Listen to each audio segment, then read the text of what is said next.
देखो, कपिल देवभूति संवाद में भगवान कपिल देवभूति माता को 4 प्रकार के भक्तों के विषय में बताते हैं। कपिल भगवान देवभूति माता से कहते हैं, मैया मेरे 4 प्रकार के भक्त होते हैं, सतोगुणी, रजोगुणी, तमोगुणी और निर्गुणी। इन चारों के लक्षण क्या होते हैं और मुझे कौन सा प्रिय होता है, इस विषय को श्री कपिल भगवान देवभूति माता को समझाते हैं। आप लोगों को अवकाश मिले ना, तो अभी नासिक वाली मास भर की कथा है, उसको सुनिएगा। उसमें हमने कपिल देवभूति संवाद खूब विस्तार से सुनाया है। कपिल भगवान देवभूति माता को कहते हैं, तमोगुणी, रजोगुणी, सतोगुणी और निर्गुणी, ये 4 प्रकार के मेरे भक्त होते हैं। तमोगुणी भक्त का लक्षण क्या है, बहुत ध्यान से सुनिएगा। कपिल देवभूति संवाद आज कथा में आना है, लेकिन इतना अवकाश नहीं है कि हम उसको विस्तार से कहें, इसलिए अभी हम थोड़ा भाव कपिल देवभूति संवाद का कह दे रहे हैं। तो कपिल भगवान कहते हैं तमोगुणी भक्त का लक्षण क्या है। तब अभिसंधाय यो हिंसाम दंभम मात्सर्यमेव वा संरंभे भिन्नदृग्भावम मयि कुर्यात् स तामसः।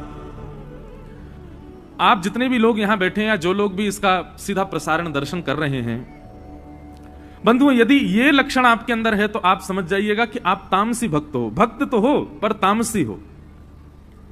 और तामस भक्त ठाकुर जी को प्रिय नहीं होता। उसको ठाकुर जी प्रिय होते हैं, पर ठाकुर जी को वो इतना प्रिय नहीं होता। एक तरफा प्रेम है आपका, ठाकुर जी आपसे रीझ रहे हैं, प्रसन्न हैं, ऐसा नहीं है। तामसी यदि आप हो तो तामसी भक्त का लक्षण क्या है, तो सबसे पहला बताया हिंसाम, मतलब वो कथा तो सुनता है, मंदिर तो जाता है, पर कथा में सुनी गई बात केवल कथा तक रखता है, अपने जीवन में नहीं उतारता। सत्संग में जाएगा, मंदिर जाएगा, सब कुछ करेगा, लेकिन अपने जीवन में उतारने की बारी जब आती है तो कुछ नहीं, 0/0। केवल सुनने तक सीमित रखता है, लागू करने पर उसका कोई विश्वास नहीं होता। ऐसे व्यक्ति को तामसी भक्त कहा जाता है। भक्त क्यों है, क्योंकि कथा में तो जा रहा है। भक्त क्यों है, मंदिर तो जा रहा है। भक्त क्यों है, तीर्थों में तो जा रहा है, धाम तो जा रहा है, पर उस चीज को अपने ऊपर हावी नहीं होने देता है। जैसे आजकल इन भक्तों की ज्यादा संख्या हो गई है। वृंदावन में भीड़ बहुत हो रही है, तीर्थों में भीड़ बहुत हो रही है। महाकाल चले जाओ, ओहो महाराज कितनी भीड़, लंबी लाइन लगी है। सब मंदिरों में भीड़ तो बढ़ गई है, पर यदि अगर देखा जाए, किसी की निंदा नहीं है, पर अधिकतर संख्या किसकी है, तामसियों की है। कोई व्यक्ति वृंदावन से आता है तो मुझे बड़ी चिड़चिड़ाहट होती है। कब, जब वो ऐसी बात करता है। कैसी, महाराज जी हम वृंदावन गए थे। मैंने कहा अच्छा, क्या किया वृंदावन जाके। वृंदावन गए, सबसे पहले महाराज जी वहां पर जो है जा करके हमने और बढ़िया लस्सी पी और आलू की टिक्की खाई, पेड़ा लेकर के आए, और महाराज जी वहां पे हमने राधा राधा ऐसे लिखवा लिया था यहाँ पे। उसके बाद हमने फिर खूब बढ़िया वहां नृत्य किया, और फिर सब चीज करने के बाद फिर हम बिहारी जी गए, फिर हमने संतों के दर्शन किए, फिर जमुना जी प्रणाम किए, आ गए। आप जाकर के वहां उद्देश्य क्या रख रहे हैं अपना, ये तामस भक्त का लक्षण है। ये तामसिकता आ जाती है आपके भाव में जब आप इस प्रधानता से वहां जा रहे हैं। तो हम वृंदावन जाने का नियम बताते हैं। सबसे पहले वृंदावन में प्रवेश करते ही वहां की रज को प्रणाम करो। पंचायतन है वृंदावन के पहले 5। जिस प्रकार स्कूल में जाने के लिए यूनिफॉर्म चाहिए, स्कूल में जाने के लिए वेल ड्रेस्ड अप जैसा स्कूल का नियम है वैसा चाहिए ना, वैसे वृंदावन का भी नियम है। सबसे पहले वृंदावन की रज को प्रणाम करके माथे से लगाओ।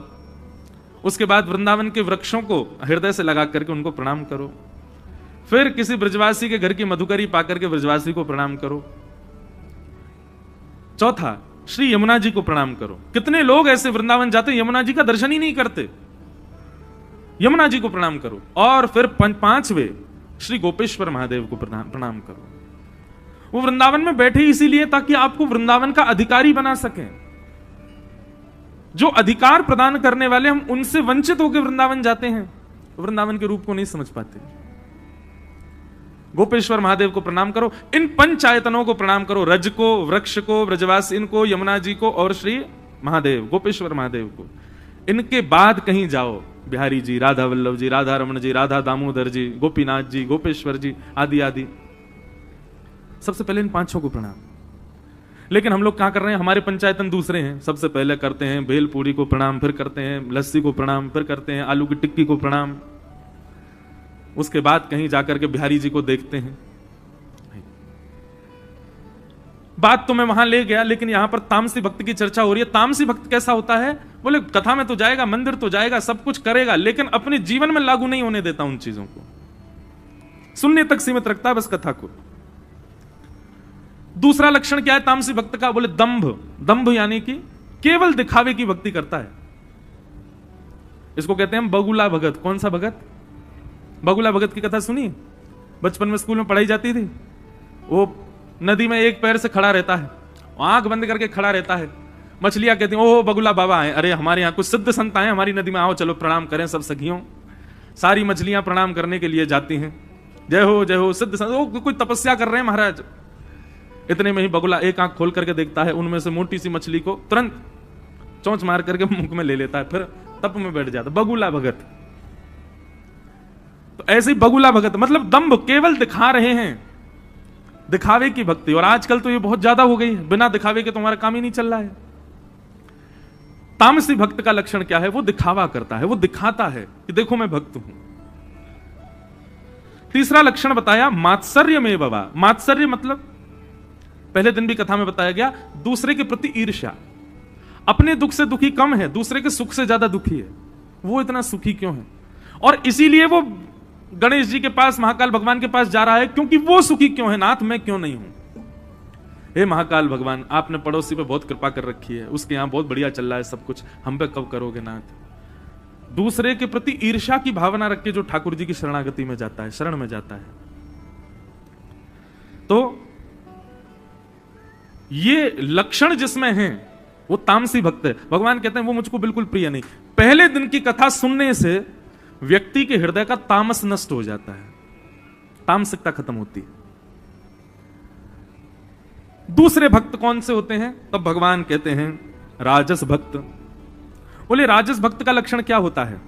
तब भगवान कहते हैं कि विषयान विसंधाय यश ऐश्वर्य में वा अर्चादावर्चयत्यो माम पृथक भावस राजस। राजस भक्त का लक्षण क्या है? बंधुओं देखो, अगर आप तामसी हो तो आपका संकल्प है कि आपको राजस बनना है।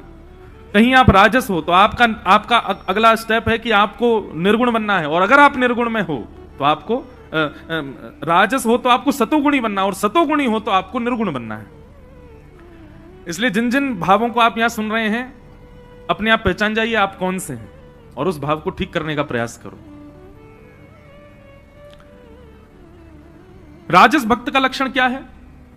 तब भगवान कहते हैं सबसे पहली बात विषय। बिना किसी विषय के मेरे पास कभी नहीं आता, बिना किसी कामना के रहित तो कभी आ ही नहीं सकता। वो कामना से ही आएगा मेरे सामने, विषय भोग की वस्तुओं को लेकर के ही आता है। उसको देखते ही मैं समझ जाता हूं कि अब कुछ मांगेगा, गिड़गिड़ाएगा मेरे आगे, क्योंकि वैसे तो ये दिखता नहीं है मंदिर में, ये केवल और केवल मांगने के लिए दिखता है। अच्छा, ऐसे लोग हमारे जीवन में भी होते हैं, वो जैसे ही दिखाई देते हैं। अच्छा, ऐसे लोगों का लक्षण क्या होता है? वो हंसते हुए ही मिलेंगे, और उनको देखते ही पता चल जाता कोई काम है इसको, तभी आया है। ये ऐसे तो आ ही नहीं सकता, सोन पपड़ी लेकर के आया है, निश्चित ही कुछ बड़ा मांगने वाला है। नहीं, अब की बार तो रबड़ी लेके आया। बोले ओहो, ब्लड प्रेशर हाई हो जाता हमारा। बोले अब पता नहीं क्या मांगेगा। ऐसे कई लोगों के नंबर भी होते हैं, उनके फोन जब आते हैं तो हमारे हाथ पांव कांप जाते, कुछ जरूर इसका कोई काम होगा तभी फोन किया है, ऐसे तो कभी करता ही नहीं याद। ऐसे ही बंधुओं ठाकुर जी भी घबराते हैं इनसे, राजस भक्तों से। क्यों? जैसे ही ये आते हैं तो भगवान एक प्रकार से ये कह देते हैं मंदिर में से मैं ऐसे भागता हूं, केवल मेरा पाषाण रहता है वहां पर, मैं तो रहता ही नहीं। क्यों? इस पर केवल काम मांगने का है।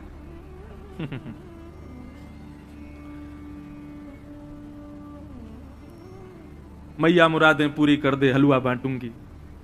मैया कह रही नहीं करूंगी तो नहीं बांटेगी, मुरादें ही चाहिए बस। लेकिन वैष्णव भक्त का स्वरूप कैसा होता है? न कोई शिकायत नहीं कोई अर्जी, कर लो करा लो प्रभु जो है तेरी मर्जी। राजस भक्त क्या है? वो अपनी मर्जी बताता है ठाकुर जी को कि मेरा जीवन ऐसा बनाओ जैसा मैंने सोचा है। उसको ठाकुर जी पर विश्वास नहीं है। एक प्रकार से बिगड़े हुए बालक का लक्षण है। वो माता पिता से कहता, आप जो चाहते हैं वो नहीं करूंगा, जो मेरी इच्छा है वैसे मुझको रहने दीजिए, और उसी के लिए जिद कर रहा है। ऐसा बालक भी श्रेष्ठ नहीं माना जाता, तो भक्त श्रेष्ठ कैसे हो सकता है? जो ठाकुर जी से प्रार्थना कर रहा है मेरा जीवन ऐसा हो। तो सबसे पहली बात, भगवान कहते हैं कि बिना विषय के ये मेरे सामने कभी नहीं आता, राजस कोटि का भक्त। और इसकी कामना में सदा दो चीजें होती हैं, यश और ऐश्वर्य। ये केवल यश और ऐश्वर्य मांगने के लिए ही मेरे पास आता है। और अर्चा दावर चयद्यो माम पृथक भावस राजस।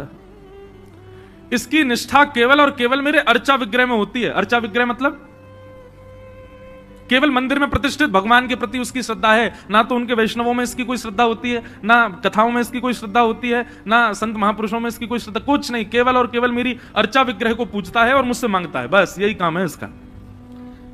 देवभूति माता बोली, आपको पसंद है? बोले बिल्कुल पसंद नहीं है मैया, मुझे ये प्रिय नहीं है। तो पहला तामस भक्त, पहले दिन की कथा जब आप सुनते हैं तो आपके अंदर किंचित भी अगर तामसिकता होगी ना तो वो नष्ट होती है। दूसरा भक्त कौन है? राजस भक्त। जब आप दूसरे दिन की कथा सुनते हैं तो आपके चित्त से राजसत्व नष्ट होता है। तीसरा भक्त कौन है? बोले सात्विक भक्त। सात्विक भक्त का लक्षण क्या है? भगवान कहते हैं ये तामस और राजस से थोड़ा अच्छा है। सब लोग सावधानी से सुनो, इधर देखो, कथा सुनो। सात्विक भक्त का लक्षण क्या है? बोले कर्म निर्हार मुद्दिश्य परस्मिन् वा पदर्पणम यज्ञे दष्टव्यमिति वा पृथक भावस सात्विक। सात्विक भक्त का लक्षण क्या है? बोले कर्म निर्हार मुद्दिश्य। बोले मैया ये अपने कर्म पर विश्वास रखता है और कर्म में इसको सफलता मिले, कर्म स्वयं करेगा, परिश्रम स्वयं करेगा, केवल मुझसे कृपा की आकांक्षा करता है कि नाथ मैं ऐसे ऐसे ये काम कर रहा हूं और मैं करूंगा, खूब परिश्रम करूंगा, सफल होने का प्रयास करूंगा, नहीं सफल हो पाया तो कोई चिंता नहीं है, बस आप कृपा बनाए रखना। ये मुझसे सफल होने की भी कामना नहीं करता, ये कहता है सफल ना भी हूं तो चलेगा लेकिन मैं प्रयास पूरा करूंगा, आप मुझ पर कृपा रखना, दृष्टि रखना। कर्म निर्हार मुद्दिश्य परिस्मिन् वा तदर्पणम। और मैया इसका दूसरा लक्षण क्या है? ये कर्म तो करता है अपने बल पर, मेरे से कहता है केवल कृपा रखना, और जब कर्म इसका सफल हो जाता है ना तो सफल होने पर ये सारा श्रेय मुझी को दे देता है कि ठाकुर जी की कृपा से हुआ, मैंने कुछ नहीं किया। देवभूति माता बोली फिर तो ये आपको बहुत अच्छा लगता होगा। ठाकुर जी बोले मतलब हां प्रिय है पर इतना प्रिय भी नहीं है, अच्छा लगता है पर इतना ज्यादा अच्छा नहीं लगता। देवभूति माता बोली तो फिर आपको अच्छा लगता कौन है? तब भगवान चौथे भक्त का लक्षण बताते। तो तीसरे दिन की कथा जब आप सुनते हैं तो आपके भीतर जो सात्विक लक्षण है वो सात्विक लक्षण भी समाप्त हो जाता है। प्रथम दिन की कथा से तमोगुण नष्ट होता है, द्वितीय दिन की कथा से सतोगुण शांत होता है, और तीसरे दिन की कथा से रजोगुण, तमोगुण और सतोगुण तीनों 3 दिन की कथा से शांत हो जाते हैं। और जैसे ये 3 दिन की कथा से तीनों गुण समाप्त होते हैं, तीनों गुण चले गए, तो फिर क्या बचा? बोले कुछ नहीं बचा। तो आपका चित्त कैसा हो गया? बोले निर्गुण। कैसा हो गया? निर्गुण। और जैसे ही आप निर्गुण होते हैं तब चौथे दिन श्री कृष्ण का प्रादुर्भाव होता है, क्योंकि यही ठाकुर जी को प्रिय है। आप राम कथा सुनो, वहां पर भी चौथे दिन राम जन्म होता है, वहां पर भी 3 दिन तक दुनिया भर की बातें, ज्ञान वैराग्य भक्ति सुनाई जाती है, ताकि आपके चित्त से सतोगुण, रजोगुण और तमोगुण तीनों शांत हों। जब आप निर्गुण हो जाओगे तब आपको कथा में कृष्ण जन्म, राम जन्म मिलेगा। अब सुनो निर्गुणता किसे कहते हैं।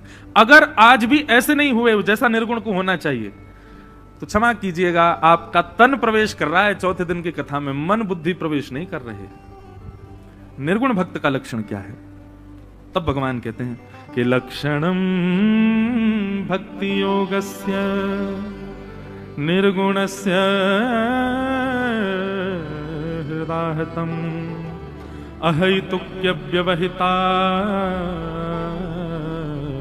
या भक्ति पुरुषोत्तम। बोलो मैया, निर्गुण भक्त का लक्षण कैसा होता है? जैसा मैं अभी थोड़ी देर पहले गा रहा था, न कोई शिकायत नहीं कोई अर्जी, कर लो करा लो प्रभु जो है तेरी मर्जी, सुख दो या गम जो भी मैं प्रेम से सहूंगा, जहां ले चलोगे वहीं मैं चलूंगा। ये निर्गुण भक्ति का लक्षण। वो ठाकुर जी से ना तो कोई शिकायत करता है, आपने ऐसा क्यों किया मेरे साथ, कभी नहीं। ना ही ठाकुर जी के सामने कोई अर्जी रखता है कि नाथ ये कर दो, ये कर दो, ऐसा कर दो, ये कर दो, कुछ नहीं। ठाकुर जी से कभी कुछ नहीं मांगता। आप जो देंगे, तेरे फूलों से भी प्यार, तेरे कांटों से भी प्यार, तू जो भी देना चाहे दे दे मेरे करतार। भाई प्रेम का स्वरूप यह होता है कि सामने वाला यदि आपको पुष्प दे तो ही आप खुश रहो, नहीं। आपका प्रेमी यदि कभी आप पर रुष्ट भी हो जाए तो उसकी रुष्टता भी स्वीकार करो। प्रेमी का तो सब कुछ स्वीकार होता है, केवल वो अच्छा अच्छा ही रहे, वो अच्छा अच्छा ही कहे, वो अच्छा अच्छा ही बोले तो ही आपको स्वीकार है, नहीं। उसकी हर भाव, हर स्थिति, हर हर हर परिस्थिति आपको स्वीकार होती है। ये निर्गुण भक्त जो होता है ये ठाकुर जी से प्रेम करता है, और प्रेम करने के बाद में ठाकुर जी जो प्रस्तुत कर दें उसको सब स्वीकार होता है। वो कभी ठाकुर जी के सामने रोता नहीं कि नाथ ऐसा क्यों कर रहे हैं। सुदामा जी महाराज, आज एकादशी है, कुछ नहीं खाया, कल द्वादशी है तो घर में सामग्री नहीं है तो दूसरे दिन भी व्रत हो गया, तीसरे दिन थोड़ी बहुत सामग्री आई तो बालकों को खिला दिया, फिर भी स्वयं भूखे रहे, पत्नी भी भूखी रही। चौथे दिन किसी ने सामग्री दी नहीं तो फिर भूखे रहे। पांचवें दिन पत्नी कहती है हमारा कैसा जीवन है, 4 दिन तो हमको अन्न नहीं मिलता और 5वें दिन एकादशी आ जाती है, कैसा जीवन है हमारा। सुदामा जी महाराज कहते हैं अरे देवी ऐसा मत कहो, तुमको पता है शास्त्र आज्ञा करते हैं जिस दिन व्यक्ति अन्न का सेवन नहीं करता है, जिस दिन व्यक्ति भोजन सेवन नहीं करता है, व्रत करता है, उस दिन ठाकुर जी उसको याद करते हैं, ठाकुर जी उसकी बड़ी स्मृति करते हैं, उस पर दया करते हैं कि अरे बताओ बेचारा आज भूखा है। दुनिया के लोग तो 15 दिन में एक बार एकादशी करते हैं, ठाकुर जी उनको एक ही बार याद करते हैं। मेरे तू कितने बड़े भागी, ठाकुर जी 15 दिन में 5 बार मेरे को तुझको याद करते हैं, 5 बार तेरी मेरी स्मृति ठाकुर जी को होती है। निर्गुण भक्त का तो ऐसा लक्षण होता है, वो हर स्थिति स्वीकार करता है अपने स्वामी की, आप जैसे भी दो मुझे स्वीकार। और निर्गुण भक्त का एक लक्षण तो इतना विलक्षण बताया भगवान कपिल ने। देवभूति माता कहती हैं क्या ये आपसे आपको भी नहीं मांगता? भगवान बोले नहीं मैया, सालोक्य साष्टि सामिप्य सारूप्य एकमत्युत दीयमानं न गृह्णन्ति विना मत्सेवनं जनाः। 5 प्रकार की मुक्ति होती है, बहुत ध्यान से सुनिएगा, सब लोग सावधानी से सुनो। 5 प्रकार की मुक्ति होती है। कौन कौन सी? सबसे पहली मुक्ति का नाम है सालोक्य मुक्ति। सालोक्य मुक्ति का मतलब क्या होता है कि मृत्यु के पश्चात भक्त को उस लोक की प्राप्ति हो जाए जिस लोक में ठाकुर जी की नित्य लीला चलती है। वैकुंठ लोक हो, साकेत धाम हो, गोलोक धाम हो, उस लोक की प्राप्ति, इसको कहते हैं सालोक्य मुक्ति। सालोक्य मुक्ति जिसको मिलती है उसको अवसर क्या मिलता है कि उसको उस लोक में ठाकुर जी के प्रत्यक्ष दर्शन हो जाते हैं। होते दूर से ही है लेकिन हो जाते हैं। कैसे? जैसे मुझे आप दिख रहे हो, ऐसे ही आपको वैकुंठ मिल जाए, गोलोक धाम मिल जाए, साकेत मिल जाए, तो वहां आपको ठाकुर जी ऐसे दिख जाएगा, ओ देखो वो श्याम सुंदर घूम रहे हैं, देखो देखो द्वारिकाधीश घूम रहे हैं। समीप जाने का भले ही अवसर ना मिले लेकिन प्रत्यक्ष ठाकुर जी दिख जाएंगे, हमको तो इसमें ही बहुत है। तो पहली मुक्ति का नाम है सालोक्य मुक्ति। दूसरी मुक्ति का नाम है शास्त्रीय मुक्ति।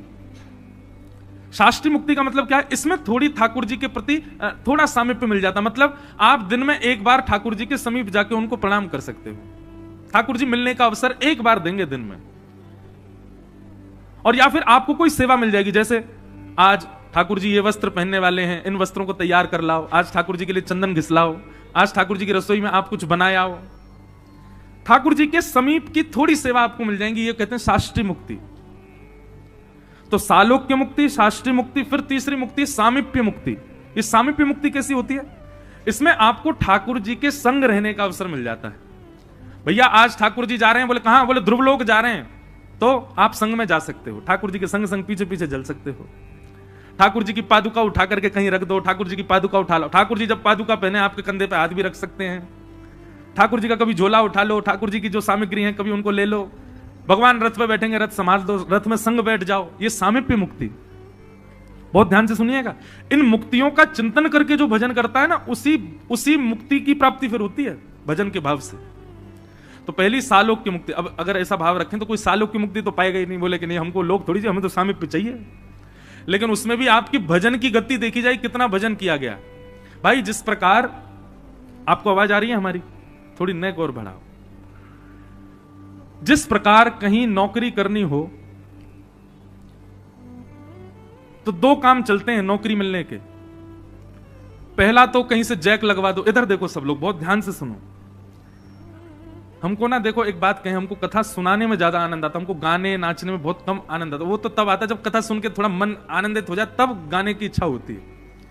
तो पहले मन आनंदित कर लो तब गाएंगे कुछ, इसलिए तब तक बड़े भाव से सुनो। आज हमारी कथा प्रथम स्कंद पर है और हमको दसम स्कंद पर जाना, कैसे जाना ये हमको भी नहीं पता, और कब तक जाएंगे ये भी नहीं पता। ये भी लग रहा है कि समय निकल रहा है, 5:30 बज गए। लेकिन चाहे कृष्ण जन्म रात्रि 12 बजे होगा आज ही। अच्छा, एक बार मुझसे एक व्यक्ति बोला, बोले महाराज जी आप एक काम क्यों नहीं करते? मैं क्या? बोले ये भक्ति ज्ञान वैराग्य और ये बाहर की कथाएं थोड़ी कम सुना के लीला ही लीला सुनाई जाया करें तो। हमने उसको एक उत्तर दिया, मैं सुनो। आपके मंडीदीप क्षेत्र में अगर थोड़ी बहुत गंदगी भर जाए, आपने क्या किया? यहां के जो मुखिया थे, यहां के जो राजा हैं या जो भी हैं, उनको आपने आमंत्रित किया। आपके बड़े बुलावे पर वो यहां आ गए और आपने जैसे ही वो यहां आए तो आपने बड़ा स्वागत किया। स्वागत के बाद उन्होंने कहा आपने हमको क्यों आमंत्रित किया? तो आपने गंदगी दिखाई, बोले ये साफ करवाने के लिए बुलाया है। तो राजा की इसमें अवहेलना हो गई ना, कि राजा को आप इसलिए थोड़ी बुला सकते हो। राजा के सामने याचिका रख दो, राजा कुछ सैनिक भेज देगा, वो साफ सफाई करके आ जाएंगे। जब साफ सुथरा हो जाए तब राजा को बुलाओ। ठीक वैसे भैया हमारे किशोरी जी, हमारे ठाकुर जी राजा हैं और हमारे चित्त में अभी बड़ी गंदगी है। पहले बाहर की ये सब कथाएं, भक्ति ज्ञान वैराग्य आदि, ये सब, इन सब कथाओं से पहले वहां का मार्जन कर लिया जाए, पहले उसको स्वच्छ कर लिया जाए, पहले उसको पवित्र कर लिया जाए। जब हृदय पूर्ण रूपेण पवित्र हो जाए तब श्यामा शाम का आह्वान किया जाए। बीच बीच में आ जाता है भाव, भाव आता है तो अपने आप लीला प्रकट होती है। लीला सोच करके थोड़ी बोली जाती है। जब ठाकुर जी को लगता है कि हाँ आधे से ज्यादा श्रोताओं का चित्त थोड़ा साफ हो गया है, सोई व्यास जी के मुख से अपनी लीला बुलवा देते हैं। तो भैया 4 दिन लगे इसीलिए रहे ताकि आपके चित्त की सफाई हो, कल से फिर ठाकुर जी वहां विराजें। अभी हम सफाई तो कर रहे हैं। तो ध्यान से सुनो, कौन कौन सी मुक्ति हो गई? सालोक्य मुक्ति, फिर शास्त्रीय मुक्ति, फिर सामीप्य मुक्ति। 4 मुक्ति हो गई। और फिर चौथी मुक्ति कौन सी है? 5वीं मुक्ति है सारूप्य मुक्ति। सारूप्य मुक्ति मतलब ठाकुर जी जैसा रूप आपको प्राप्त हो जाएगा। मतलब ठाकुर जी जैसे कमल नेत्र आपके भी हो जाएंगे। और ये सब वहां जाके यहां पे भी हो जाता है। जब आप बहुत सेवा करते हैं ना, तो आपके अर्चक ठाकुर जी का ही रूप आप में आने लग जाता है। कई बार मैंने अनुभव किया, लोग मिलने आते हैं, उनका रूप देख के मैं पहचान जाता हूं कि ये ठाकुर जी की सेवा करते हैं। क्यों? उनके नेत्र की गंभीरता, उनकी वाणी की सहजता, उनकी चाल ढाल, वो सब बता देती है कि ये ठाकुर जी की सेवा करते होंगे, क्योंकि थोड़े थोड़े ठाकुर जी जैसे हो जाते हैं वो। तो सारूप्य मुक्ति कैसी है? बोले कि भगवान अपने जैसा रूप धारण करा देते हैं। और सारूप्य मुक्ति का एक आनंद विलक्षण यह है कि आप ठाकुर जी का श्रृंगार करो, फिर ठाकुर जी आपका श्रृंगार करेंगे।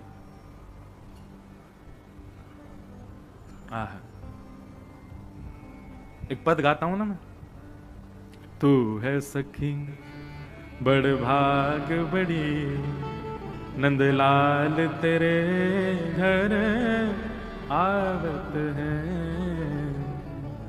तू अपनों श्रृंगार करत है तू अपनो, श्रृंगार करत ये दर्पण हाथ दिखावत है, ये दर्पण हाथ।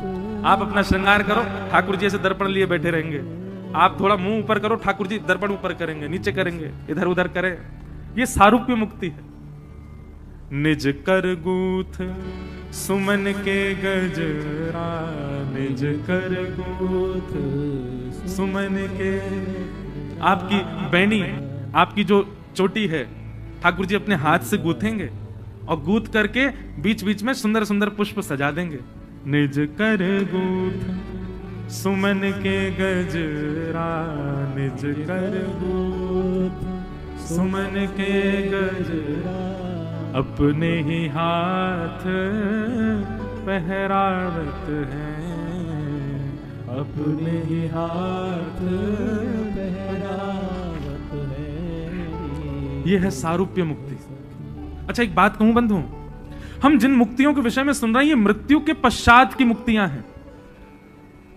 इनकी प्राप्ति के लिए जप तप नियम व्रत अनुष्ठान और जीवन पर्यंत बड़ी शुद्धता की आवश्यकता है। और अंते नारायण स्मृति, अंत में नारायण स्मृति होगी तब जाकर के ये मुक्तियां मिलेंगी। लेकिन यदि जीते जी आपने प्रेम लक्षणा भक्ति को जीवन में उतार लिया तो ये सारी मुक्ति में मिलने वाले जो जो आपको रस हैं वो जीवित अवस्था में इसी मृत्यु लोक में मिल जाएंगे। स्वामी श्री हरदास जी को मिले, श्री हरवंश महाप्रभु को मिले, हरिराम व्यास जी को मिले, भक्तिमती मीराबाई को मिले, सूरदास जी को मिले, सूरध्वज जी को मिले। प्रेम लक्षणा भक्ति यदि हमारे भीतर है जिसमें प्रेम प्रधान है तो वहां पर ये पांचों की पांचों मुक्तियां आपकी जीवित अवस्था में प्रकट हो जाए। और हमारा उद्देश्य यही है। मैं अभी ये बात पहले बोल दी, पर ये पांचों मुक्तियों का वर्णन करके मैं यही कहता कि हमको मृत्यु के बाद इनकी आवश्यकता नहीं, हमको तो जीते जी चाहिए। यही हमारा उद्देश्य है। हमको ठाकुर जी यही चाहिए। ये सब कुछ ठाकुर जी ने दिया है। कितने भक्तों को दिया है ये पांचों सुख, पांचों मुक्तियों का सुख इसी धराधाम पर दिया है ठाकुर जी ने। तो सारूप्य मुक्ति, ये सारूप्य मुक्ति कैसी है? ठाकुर जी यहां पर आपको अपना जैसा रूप देते हैं। भगवान को कोई इत्र बढ़िया लगा तो इत्र लगाएंगे और फिर दौड़े दौड़े आपके पास आएंगे, देख मुझको बहुत जोर का इत्र मिला, तेरे को लगा दूं, सो आपको भी लगा देंगे। और कहो लगा में नहीं हो के मेरे गले लग जा, मेरी सुगंधी तुम्हें आ जाए। मतलब ठाकुर जी सख्य भाव प्रियतम भाव सब निभाएंगे। इसको कहते हैं सारूप्य मुक्ति। और अंतिम मुक्ति का नाम, पांचवी मुक्ति है एकत्वम। एकत्वम मुक्ति का अर्थ क्या है? इसमें कोई लीला विलास नहीं है। आप ठाकुर जी को देखते देखते देखते देखते उन्हीं में ही विलीन हो जाओगे, ठाकुर जी में ही अवस्थित हो जाओगे। तुम्हें ही देख तुम्हें ही हुए जाइए। लाल दे लाली मेरी लाल की जित देखूं तित लाल, लाल ही देखन मैं चली मैं हूं है गई लाल। ये एकत्वम, आप उन्हीं में ही विलीन हो जाओगे और उन्हीं के भीतर ही सुख पाओगे। ये 5 प्रकार की मुक्तियां हैं। सालोक्य, शाष्टी, सामीप्य, सारूप्य और एकत्वम। भगवान कहते हैं मैया ये निर्गुण भक्त जो होता है ना, ये पांचों की पांचों मुक्तियों से भी डिनाई कर देता है। नहीं चाहिए मुझे पांचों मुक्तियां नहीं चाहिए। आप मेरी बात कर रही हो कि मुझे मांगते हैं कि नहीं? अरे ये मेरे द्वारा प्रदत्त मुक्ति भी नहीं मांगते। इनको मुझसे कुछ नहीं चाहिए, ये मुझसे कभी कोई याचना नहीं करते। अरे ये भी नहीं कहते कि नाथ हमारा आपसे प्रेम बना रहे ना, कुछ नहीं। इनका कोई काम ही नहीं है मुझसे कुछ कहने का। ये केवल मेरे प्रेमी हैं, मुझे निहारते रहते हैं, मेरे सामने खड़े रहते हैं, दोनों भुजाएं फैला देते हैं और फैला के कहते हैं नाथ आप मेरे हो मैं आपका हूं। बस इतना ही इनका भाव है। इसके अतिरिक्त ये कुछ नहीं। और नेत्रों से अश्रुधार बहाते रहते हैं।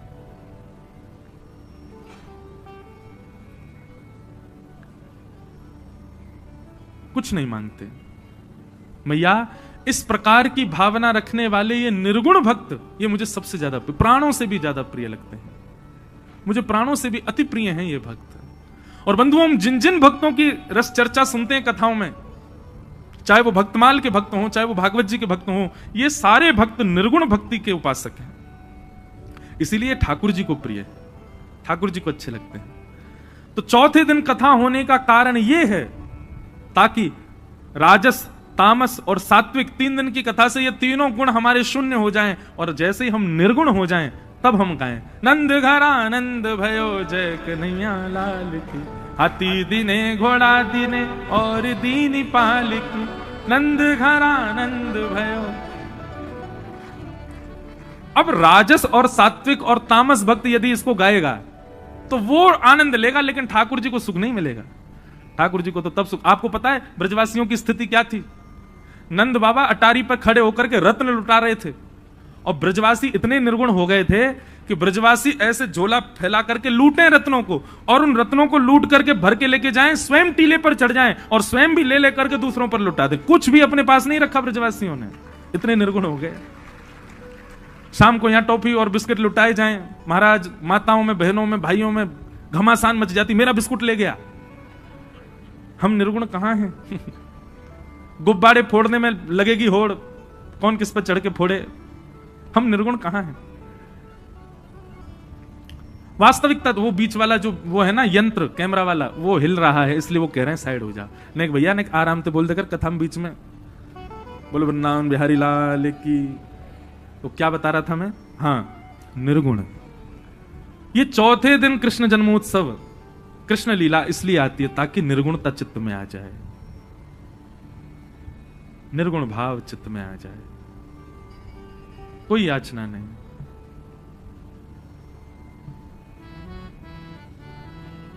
हमारे ब्रज में ताज बेगम आई, उनको मंदिर में प्रवेश करने से वर्ज्य कर दिया गया क्योंकि विजातीय थी और उसमें भी म्लेच्छ थी, इसलिए उनको मंदिर में नहीं जाने दिया जाता था।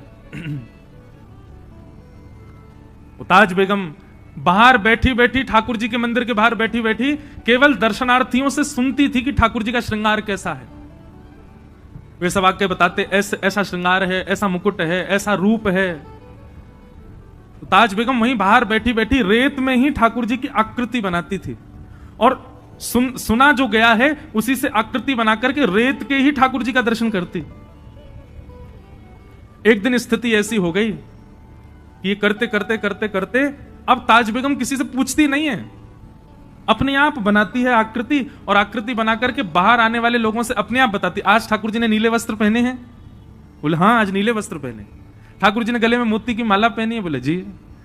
भगवान ने अपना मुकुट जो है इस प्रकार से तिरछा रखा है, स्वर्ण मुकुट है, उस पर पंच मयूर पृच्छ लगे हुए हैं? बोले हाँ। कानों में मकराकृत कुंडल हैं? बोले हाँ। ठाकुर जी के मुकुट पर एक मोती की लड़ लहरा रही है? बोले हाँ।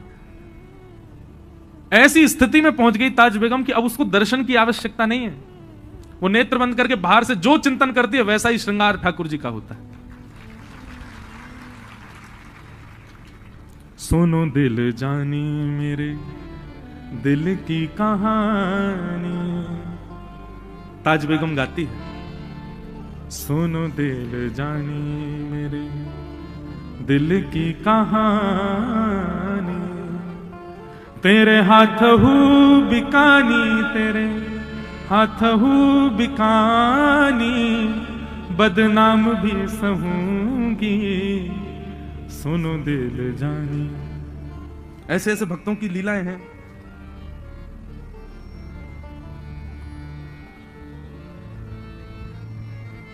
नंद के कुमार कुर्बान तेरी सूरत पे,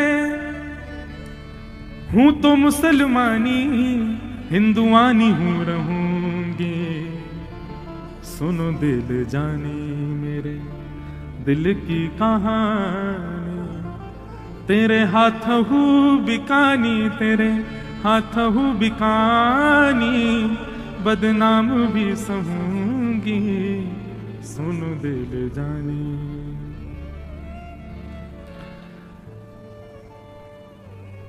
ताज बेगम का चरित्र आता है और उस चरित्र में ऐसी कथा आती है, होली का समय, और ताज बेगम पद लिखती थी और पद जब लिखती थी ना तो उसको अनुभव होता था, दिखने लग जाती थी वो सारी लीलाएं जो वो लिखती थी। तो होली का पद लिख रही थी। आज भी नाथ द्वार में जब होलाष्टक शुरू होते हैं तो सबसे पहला पद ताज बेगम का ही गाया जाता है, धमार का पद। बहोरी ढप बाजे आज पद का प्रारंभ है। मुझे पूरा तो याद नहीं और वो गवेगा भी नहीं क्योंकि बड़ा कठिन है, लेकिन उस पद की खास बात यह है कि उस पद के अंत में ताज बेगम जब पद लिख रही थी तो पूरे पद में उनको सब दिखाई दे गए, सब ब्रजवासी दिख गए, गोपियां दिख गई, ग्वाल बाल दिख गए, गैया दिख गई, बछड़ा बछिया दिख गए, यमुना जी वृंदावन तट दिख गया, ठाकुर जी नहीं दिखे।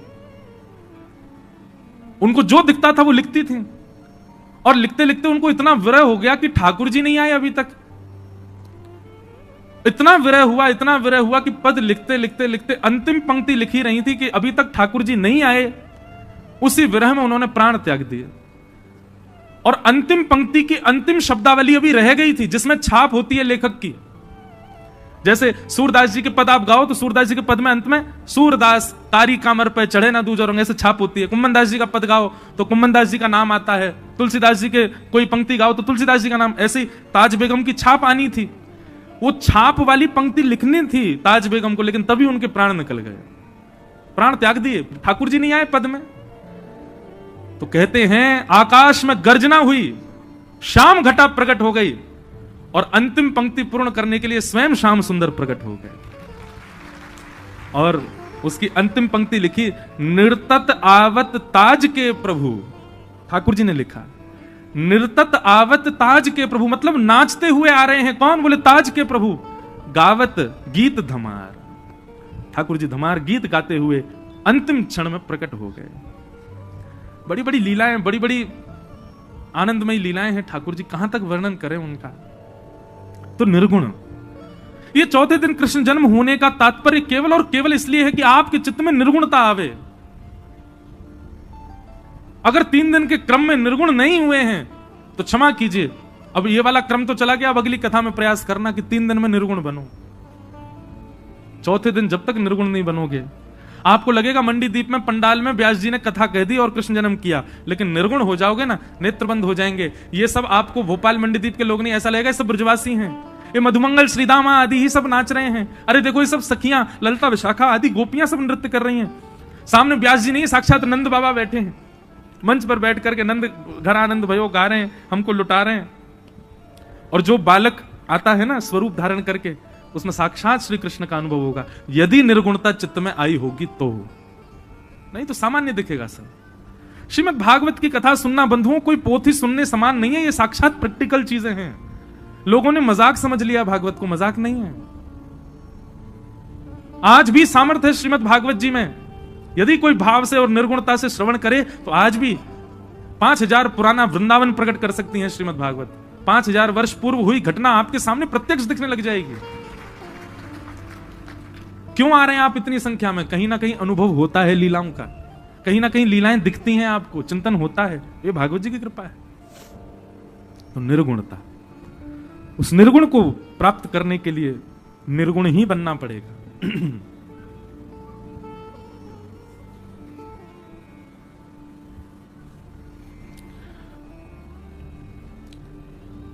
आइए अब कथाक्रम में चलें। हम लोगों ने कल श्रवण किया कि श्री सुखदेव जी महाराज ने परीक्षित को भागवत की कथा सुनाई। सौनकादि ऋषियों ने प्रश्न किया, बोले महाराज ये परीक्षित को 7 दिन में मरने का श्राप क्यों लगा? ऐसा क्या हुआ जिसके कारण परीक्षित को 7 दिन में मरने का श्राप लगा? तो यहां पर महाभारत की कथा का प्रसंग सुनाया गया कि यदा मृधे कौरव संजयानाम वीरे स्वथो वीर गतिम गतेषु व्रकोदरा विग्ध गदा विमर्श भृगनोरुदंडे धृतराष्ट्रपुत्रे।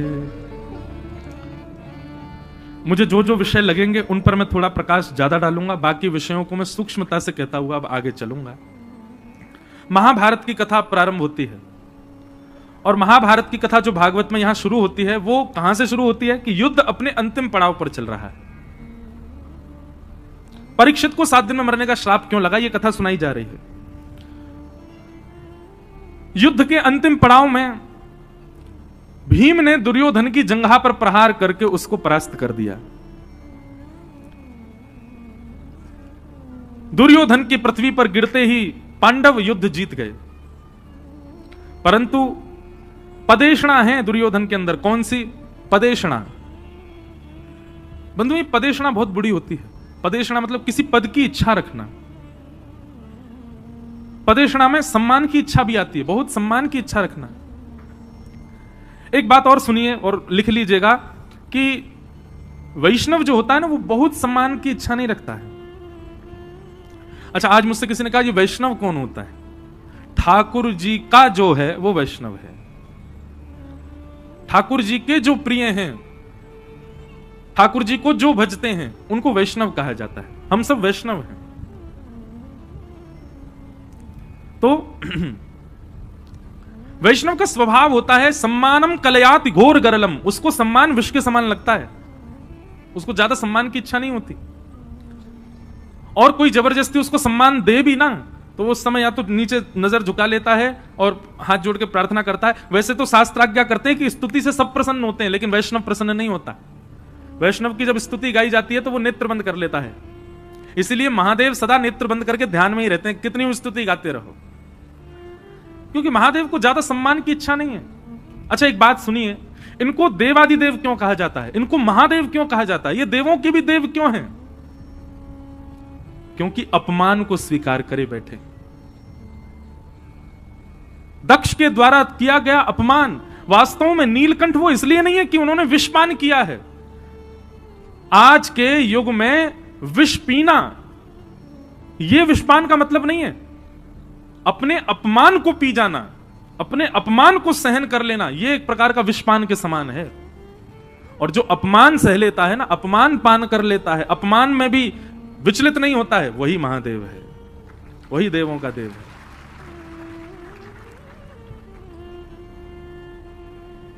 आप सब लोग मध्य प्रदेश को मैं महादेव और यहां पर सिद्धियों की भूमि है मध्य प्रदेश। जैसे कहते हैं घाट घाट पर पानी बदले, कितने कोस पर भाषा बदलती है, कितने को ऐसे मध्य प्रदेश में कुछ किलोमीटरों पर ही एक सिद्ध स्थान आ जाता है। वहां कोई सिद्ध देवी होंगी, सिद्ध देवता होंगे, सिद्ध भगवान होंगे, और ऐसे वैसे नहीं, सब सिद्ध ही होते हैं, वास्तव में सिद्ध। इंदौर से भोपाल आया तो बीच में मुझे 5-6 स्थान बताए, बोले यहाँ पे ये देवी है, यहाँ पे ये ठाकुर जी हैं, यहाँ पे ये महाराज। मध्य प्रदेश में कहीं भी जाओ, सब जगह इतने मंदिर और सिद्ध, ऐसा लगता है कि स्वर्ग के अलावा देवी देवता मध्य प्रदेश में ही रहते हैं, उनका स्थान यहीं ज्यादा है। और क्यों ना हो, कालों के भी काल यहां विराजते, महाकाल यहां विराजते। पूरे विश्व के लोग काल के भय के मारे भागते हैं, और काल जिनके भय के मारे भागे वो महाकाल यहां बैठते विराजे। ओमकारेश्वर, महाकालेश्वर, श्री नर्मदा जी, सबसे सुशोभित है मध्य प्रदेश। तो यहां तो बड़ी सिद्ध भूमि है। तो मैं निवेदन कर रहा था कि जो अपमान को सहन करे वो महादेव है, और अपमान वही सह सकता है जिसको ज्यादा सम्मान की इच्छा नहीं है। जिसको किंचित भी सम्मान की इच्छा है ना, जिसके अंदर किंचित भी पदेषणा है, निश्चित है वो अपमान कभी नहीं सह सकता। इसलिए मेरी आपसे प्रार्थना है, अपना निर्माण करने में ना एक इस चीज को जोड़िए कि ज्यादा सम्मान की इच्छा मत रखा कीजिए। अब हम तो वक्ता बन गए, तो जबरदस्ती कई जगह सम्मान होता है, लेकिन जब सम्मान होता है, बहुत लोग मिलते हैं और प्रणाम करते हैं, माला पहनाते हैं, तो मन में एक बात सदैव, उस समय मेरा एक जप चलता है, और वो जप क्या चलता है कि लाला ज्यादा गुमान मत करियो, काउदना यदि ये माला नहीं भी पहना में, काउदना ये नहीं भी पूछे तो तेरे चित्त पर इसका प्रभाव नहीं पड़ना चाहिए। अपने मन को उस समय समझाना पड़ता है, नहीं तो ये मन एक बार भी इसको यदि बहुत सम्मान दे दिया तो ये आदी हो जाता है, उसका आदत लग जाती है इसको। और सबसे बुरी आदत है संसार में सम्मान की आदत, ये जिसको लगती है उसका जीवन फिर बेकार ही हो जाता है।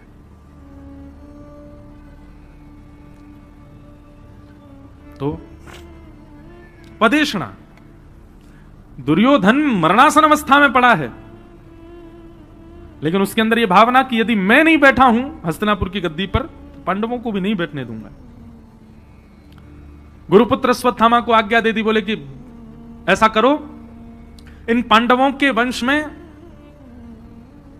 आगे कोई बचे ही ना, उसके लिए 5 पांडवों को अर्धरात्रि में ही मार दो, उनकी मृत्यु कर दो।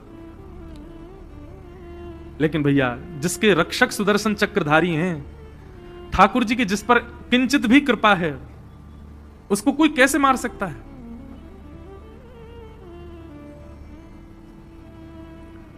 अश्वत्थामा गया, पांचों पांडवों को मारने के लिए गया, लेकिन भगवान पांचों पांडवों को लेकर के अन्यत्र किसी स्थान पर चले गए, लोभ देकर के, हंस दर्शन का लोभ देकर के ले गए, पर द्रौपदी के 5 पुत्र वहीं सोते रह गए।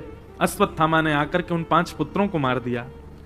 अंधेरे के कारण उसको पता ना चला, पांचों के धर वहीं छोड़कर के सर लेकर के चला गया, और जैसे दुर्योधन को दिखाए, दुर्योधन ने देखा, प्रकाश किया। इस विरह में दुर्योधन के प्राण निकल गए कि राम राम, इसने तो निर्दोष बालकों को मार दिया। अरे हमारे कुरुवंश के वंशधरों को मार दिया, हमारे कुरुवंश में अब कोई नहीं बचा है, पांडवों के बाद पूरा वंश ही नष्ट हो जाएगा अब। और इसका कारण मैं बना, दुर्योधन। इस पीड़ा में दुर्योधन के प्राण निकल गए। प्रातः काल का समय, द्रौपदी रुदन कर रही थी। अर्जुन ने प्रतिज्ञा ले ली कि मैं बालकों के हत्यारे को जीवित नहीं छोड़ूंगा, और तभी अश्वत्थामा को बंदी बना दिया। अश्वत्थामा को पकड़ करके द्रौपदी के सामने प्रस्तुत किया। द्रौपदी ने हाथ जोड़ करके अर्जुन से कहा, इसको मत मारो। ब्रह्म बंधुर उवाच चासहन्तस्य वंदनानयनम सतिम मुच्यतामेष ब्राह्मणो नितराम गुरु। द्रौपदी ने कहा इसको मत मारो। अर्जुन ने कहा क्यों ना मारे? तो द्रौपदी ने यहां 5 बातों को प्रधानता दी है। सबसे पहली बात द्रौपदी कहती है कि ये एक ब्राह्मण है और हम क्षत्रिय हैं, और क्षत्रियों को सदा ब्राह्मणों की सेवा करनी चाहिए, उनको दंड नहीं देना चाहिए। दूसरी बात, ये हमारे गुरुपुत्र है और गुरुपुत्र गुरु समान होता है। तीसरी बात, ये अपनी मां का इकलौता पुत्र है और इसकी मां पहले से विधवा है, मतलब बिना पति की मां और इकलौते पुत्र के साथ रहती, उसके पुत्र को मार दोगे, उसको अकेला छू, कितना बड़ा दंड लगेगा अर्जुन, इसलिए इसको मत मारो। इस प्रकार द्रौपदी ने कई बातें कही। भगवान को दया आ गई द्रौपदी पर, और भगवान ने अपना नाम द्रौपदी को दिया। ठाकुर जी का नाम कृष्ण, द्रौपदी का नाम कृष्णा। निरीक्ष कृष्णापकृतम गुरु सुतम वाम स्वभावा कृपया ननाम च। अर्जुन संकोच में आ गए, अब क्या करूं? भगवान से पूछा तो भगवान ने कहा ब्राह्मण कैसा भी क्यों ना हो उसको मारना नहीं चाहिए, पर बालकों का हत्यारा कोई भी क्यों ना हो उसको छोड़ना नहीं चाहिए। अर्जुन समझ गए कि मुझे क्या करना है, इसको मृत्युदंड नहीं देना है, पर मृत्युदंड से भी बड़ा दंड देना है। मृत्युदंड से भी बड़ा दंड होता है प्रतिष्ठित व्यक्ति का भरे समाज में अपमान।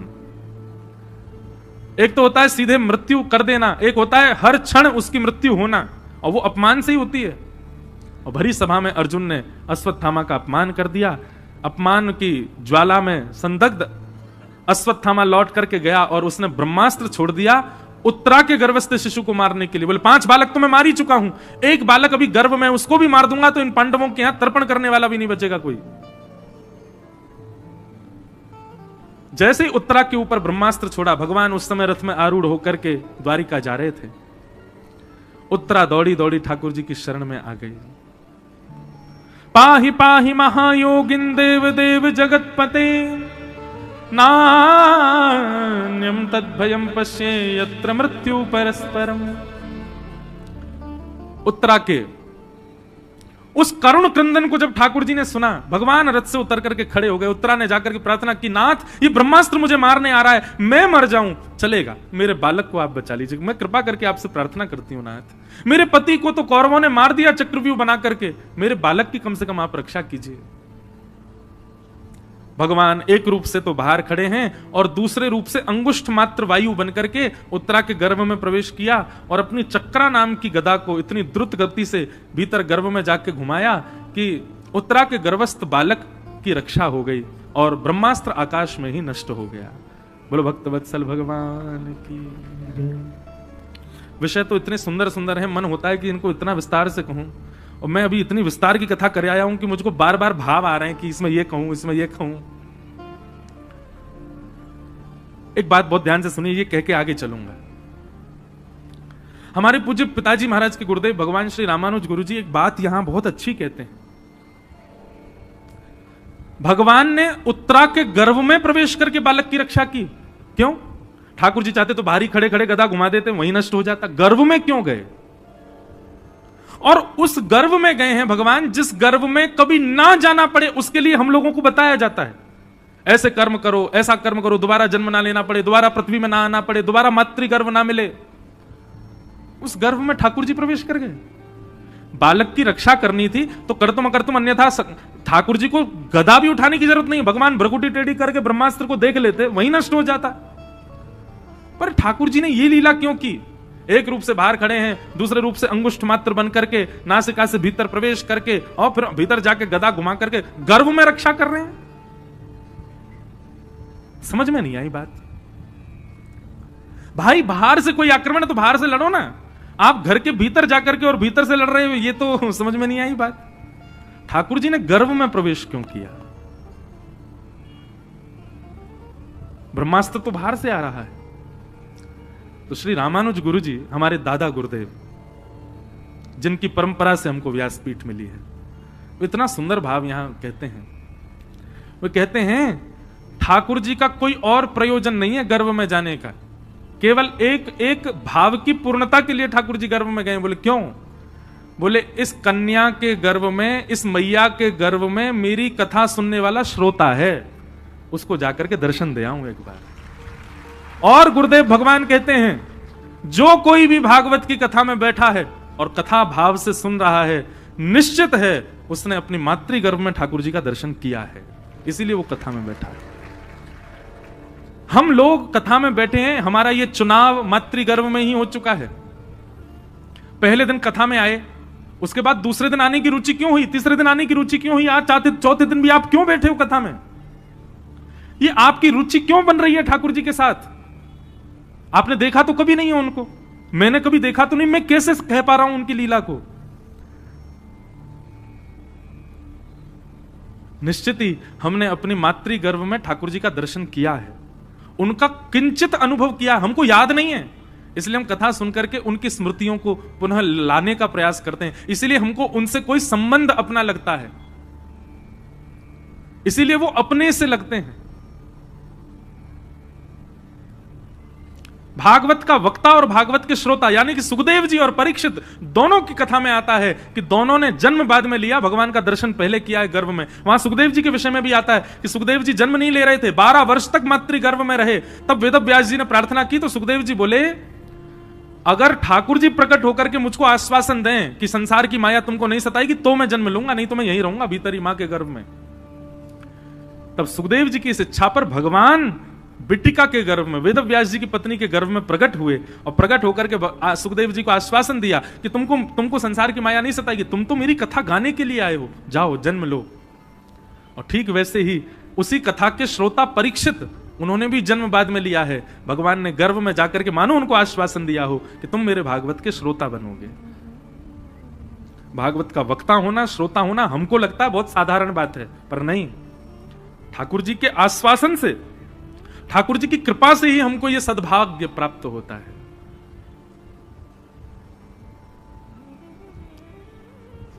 कई जन्मों से बुला रहे हो, कोई तो नाता जरूर होगा। क्यों बुलाते हो आप हमको वृंदावन? क्यों बुलाते हो आप हमको कथाओं में? हे नाथ, आप क्यों हमारी योजनाएं सारी बनवा देते हो? कभी जगन्नाथपुरी, कभी द्वारिका, कभी नाथद्वार, कभी बद्रीनाथ, क्यों बुलाते हो आप हमको?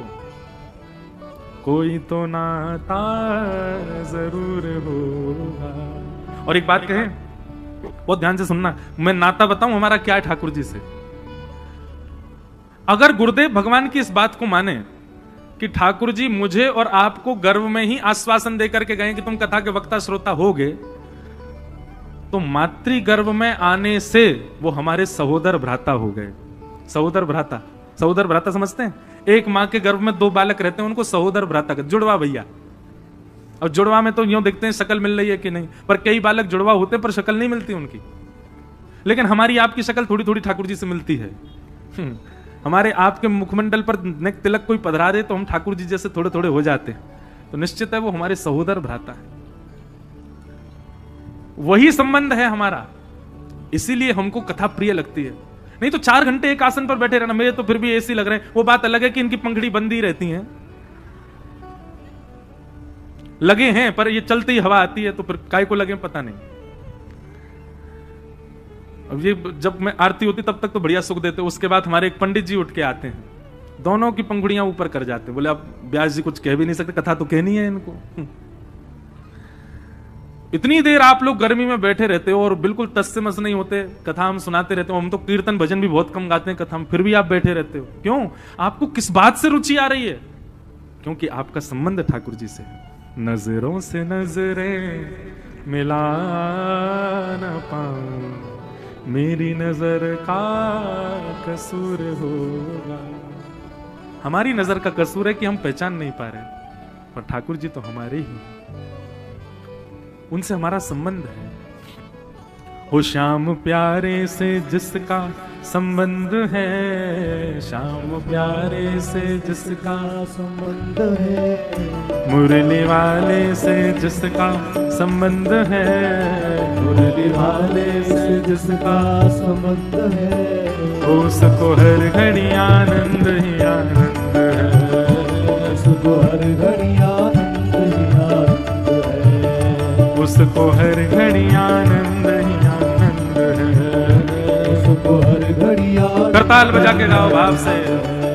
वो श्याम प्यारे से जिसका संबंध है, श्याम प्यारे से जिसका संबंध है, मुरली वाले से जिसका संबंध है, मुरली वाले से जिसका संबंध है, उसको हर घड़ी आनंद ही आनंद है, उसको हर घड़ी आनंद ही आनंद है, उसको हर घड़ी आनंद ही आनंद है, उसको हर घड़ी आनंद ही आनंद है। वो झूठी माया से करके किनारा, झूठी माया से करके किनारा, झूठी माया से करके किनारा, झूठी माया से करके किनारा, बोले के सच्चे प्रभु का सहारा, बोले के सच्चे प्रभु का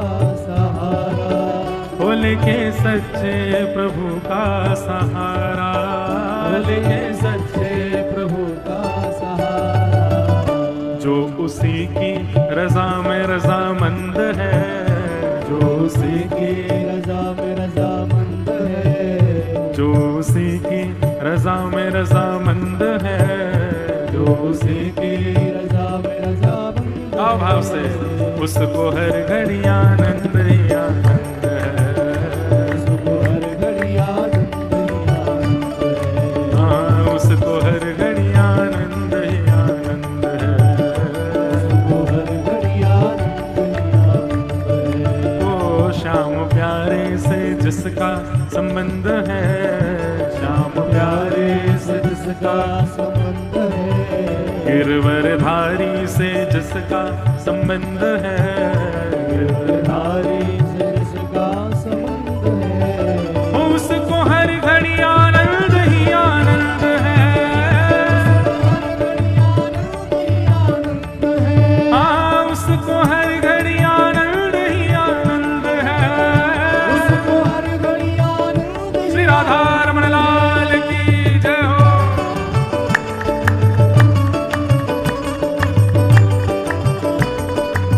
करताल बजा के गाओ भाव से। श्री राधा वल्लभ लाल की।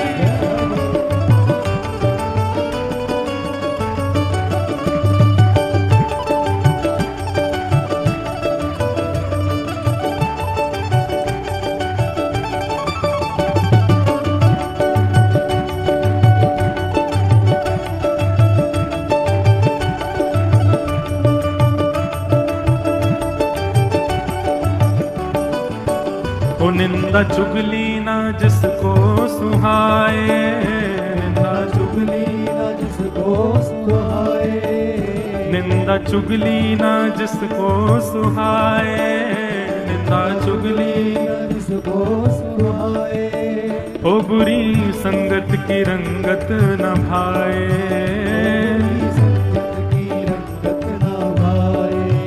ओ बुरी संगत की रंगत न भाए,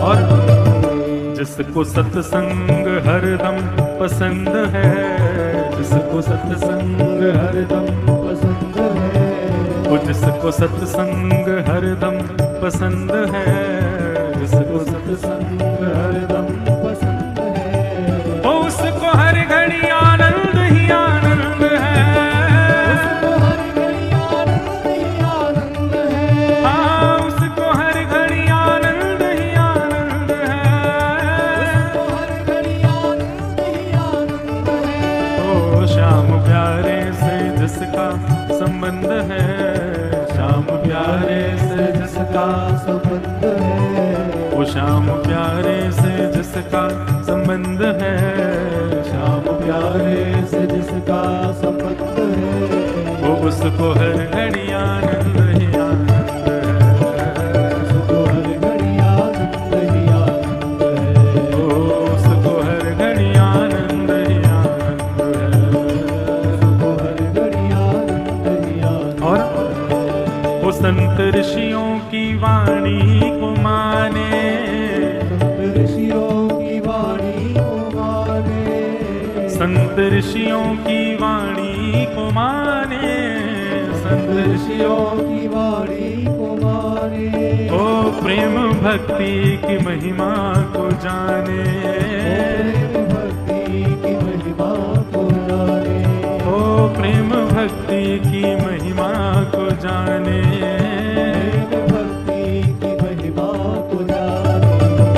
जिसके हृदय में बाल मुकुंद है, जिसके हृदय में बाल मुकुंद है, वो जिसके हृदय में बाल मुकुंद है, जिसके हृदय में बाल मुकुंद है, वो उसको हर घड़ी आनंद ही आनंद है, उसको हर घड़ी आनंद ही आनंद है, वो उसको हर घड़ी आनंद ही आनंद है,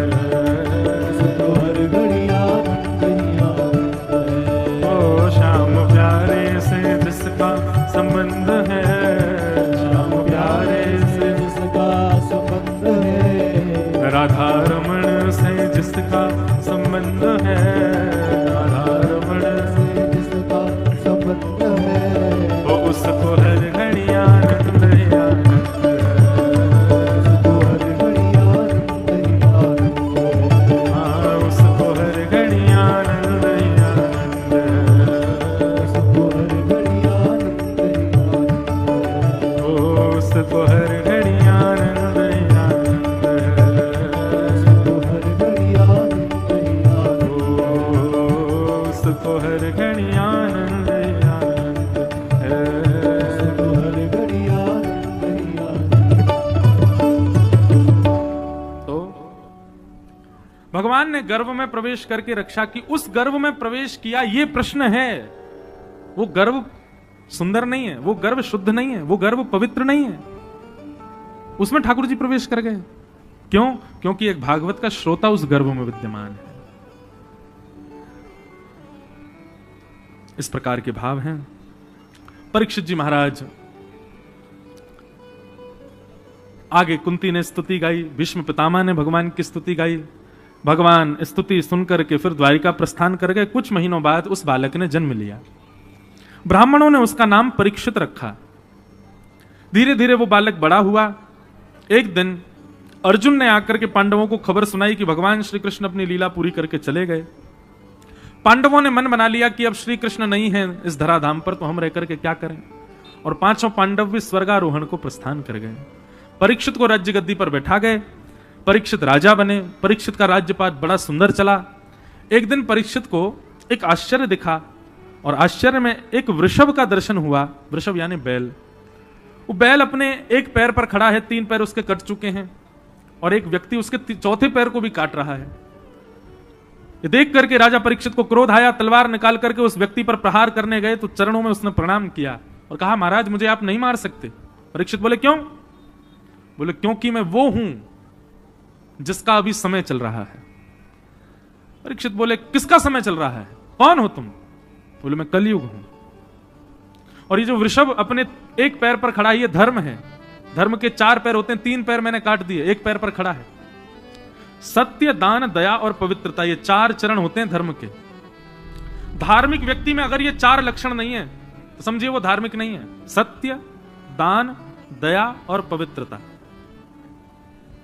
इन 4 लक्षणों से आप धार्मिक कहलाते हो।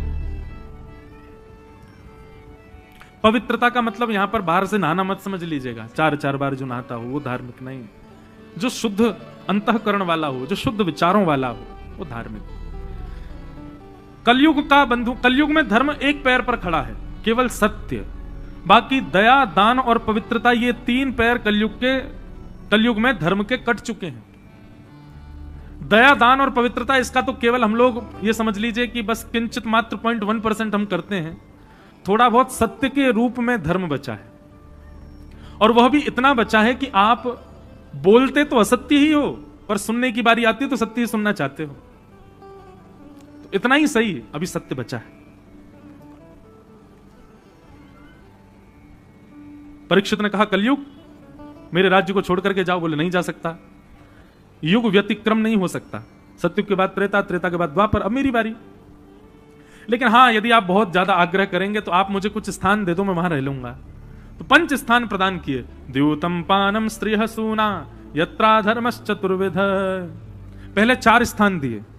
द्यूतम यानी कि जुए में कलयुग का निवास है। पानम यानी कि मदिरा पान भक्ष सेवन में कलयुग का निवास है। पर स्त्री पर पुरुष गमन में कलयुग का निवास है। और हिंसा यानी कि कलेश में, लड़ाई झगड़ा मार काट, इनमें कलयुग का निवास है। ये 4 स्थान है। कलयुग ने कहा 1 स्थान और दे दीजिए, 5 हो जाएंगे, मेरा परिवार रह लेगा।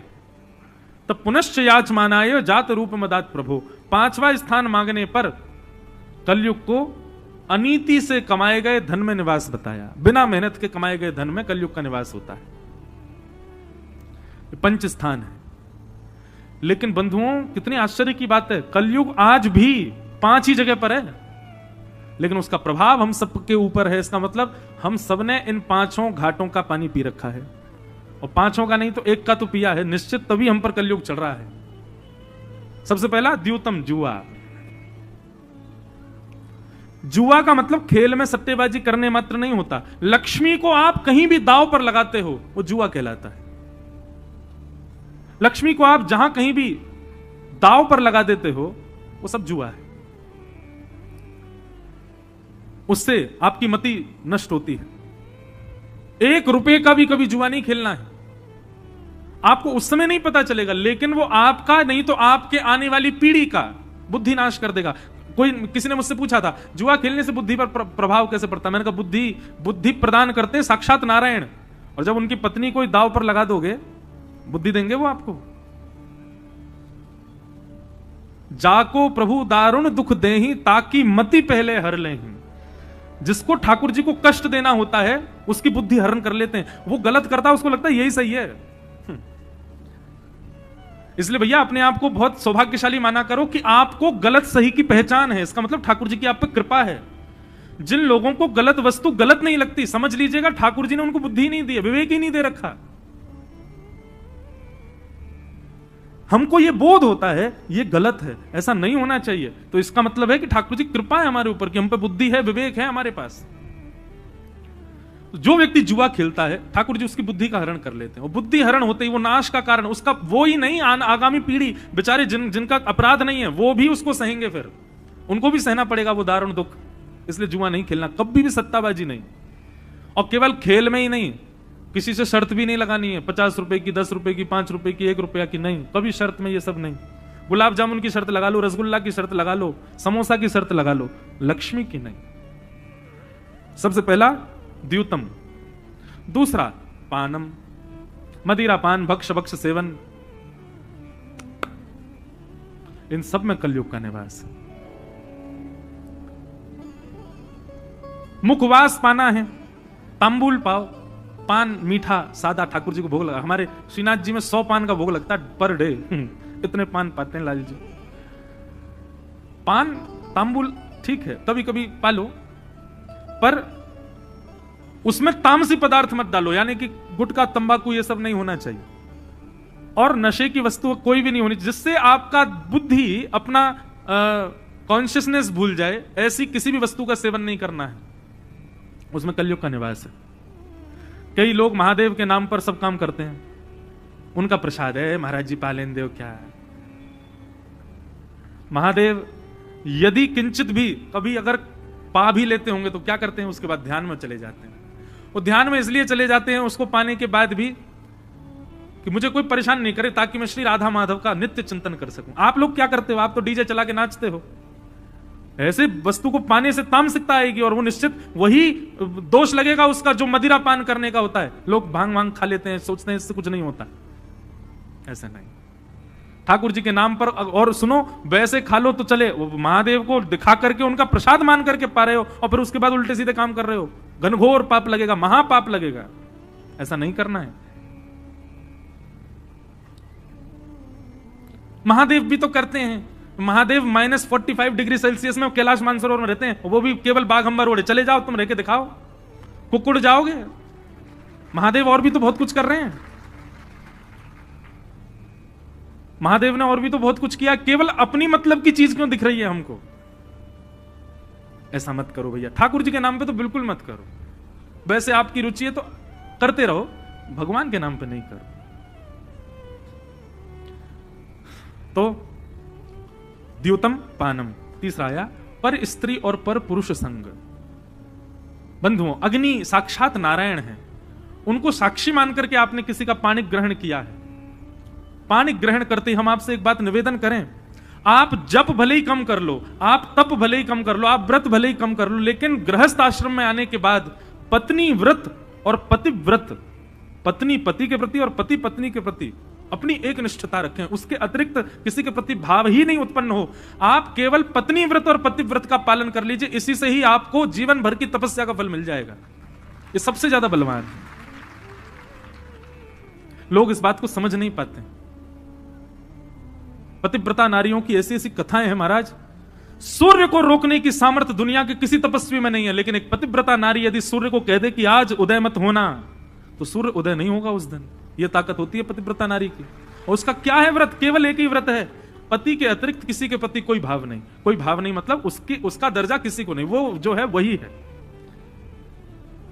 चाहे जैसा है, और पत्नी चाहे जैसी है, उसके प्रति बस एक निष्ठता का भाव। प्रभु श्री राम सीता जी के अलावा जो कन्या दिखी, जो मैया दिखी, उसको या तो मां के रूप में देगा या बहन के रूप में, इसके अलावा कोई दृष्टि रखी नहीं। ये पतिव्रता और पातिव्रत और पत्नी व्रत, इन दोनों का पालन करो। जो अपने पतिव्रत और पत्नी व्रत का त्याग कर देते हैं, कलयुग उन पर प्रभाव करता है। तो तीसरा स्थान पर स्त्री पर पुरुष संग, और चौथा स्थान क्या दिया गया, द्योतम पानम स्त्री सूना। सूना यानी कि हिंसा, विवाद, लड़ाई झगड़ा, मार काट, इसमें कलयुग का निवास है, नहीं करना है। बंधुओं देखिए, पति पत्नी हो, बहन भाई हो, भाई भाई हो, बहन बहन हो, अड़ोसी पड़ोसी हो, रिश्तेदार नातेदार हो, अगर एक अग्नि के रूप में आ चुका है, मतलब एक क्रोध ही हुआ है, दूसरे को चाहिए वो जल बने। भले ही उसकी गलती नहीं है, फिर भी वो जल का काम करे उस समय।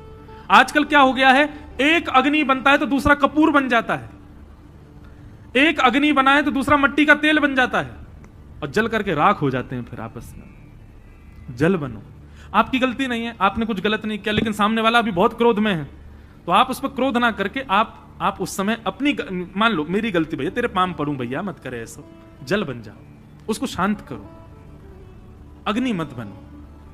जब किसी को क्रोध ही देख करके आप भी क्रोध में आ जाते हैं, तो निश्चित है आप पर कलयुग का प्रभाव है।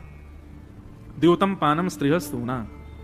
और पांचवा स्थान, अनीति से कमाया गया धन, बिना मेहनत के कमाया गया धन, उसमें कलयुग का निवास होता है।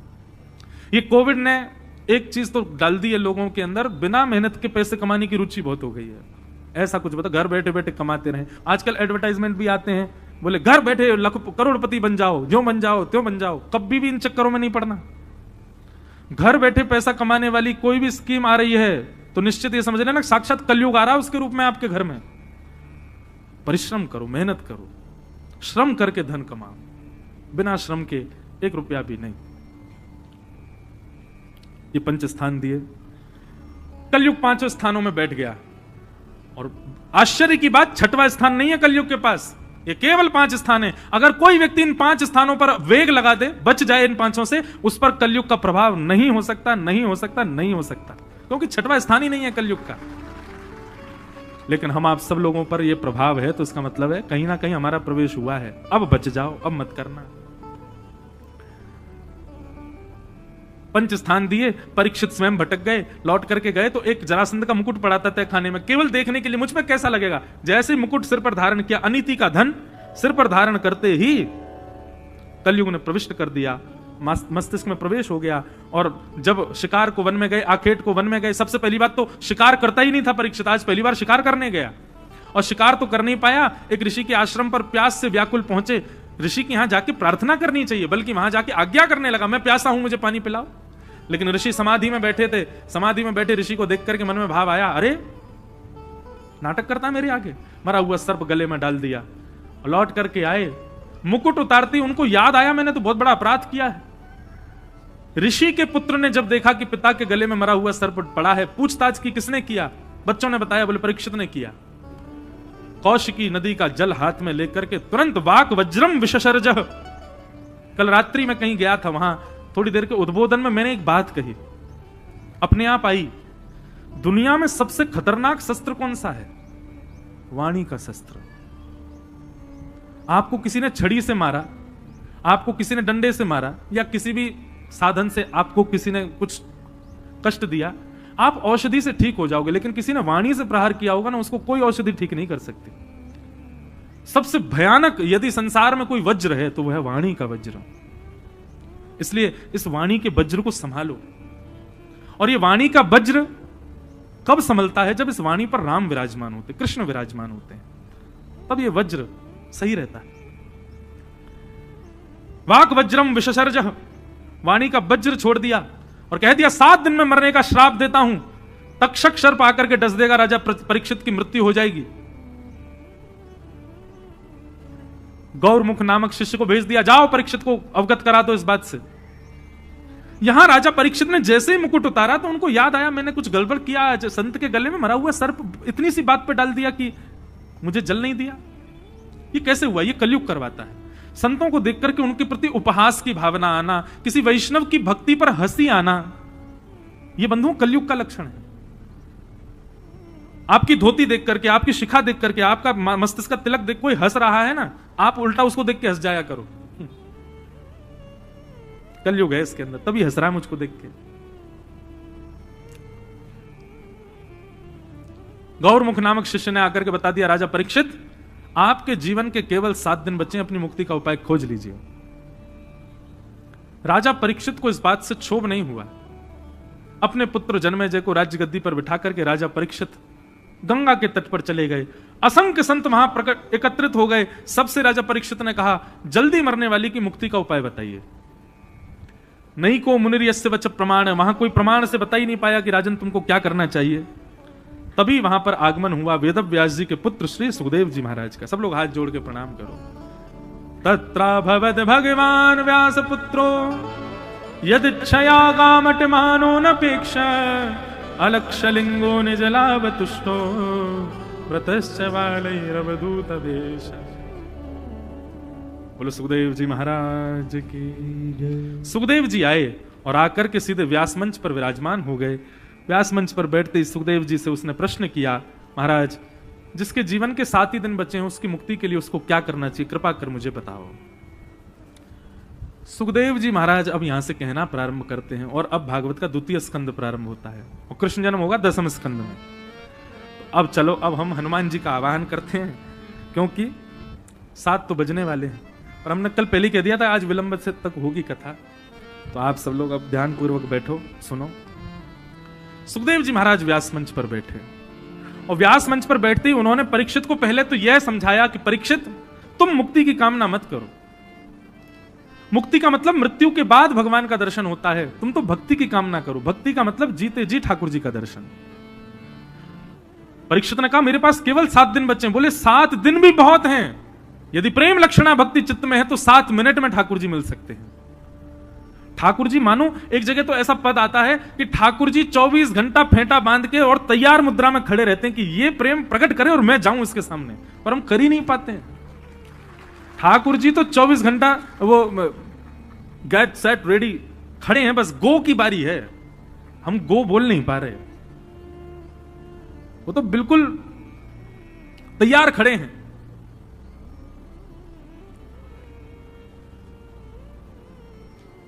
चौबीस घंटा उनको मेरा और आपका चिंतन रहता है ठाकुर जी को। बस नेक नेक कसर रह गई है, नेक और कर ले, मैं तो तैयार बैठा हूं तेरे पास आवे को, तू करे तो सही। बस वो कसर पूरी भागवत जी करती हैं, यहां बताए गए सूत्रों से वो कसर पूरी होती है। और एक बात बंधु कहें, हमारी तो हो गई, हमारे पास जब से लाल जी पधारे हैं तब से यही भाव है, ठाकुर जी साक्षात पधार गए। और सुनो, कसर में पीछे आप भी नहीं हो, आप सबके ठाकुर जी भी कोई कम है क्या? ये स्वयं ठाकुर जी आपके घर में विराज रहे हैं।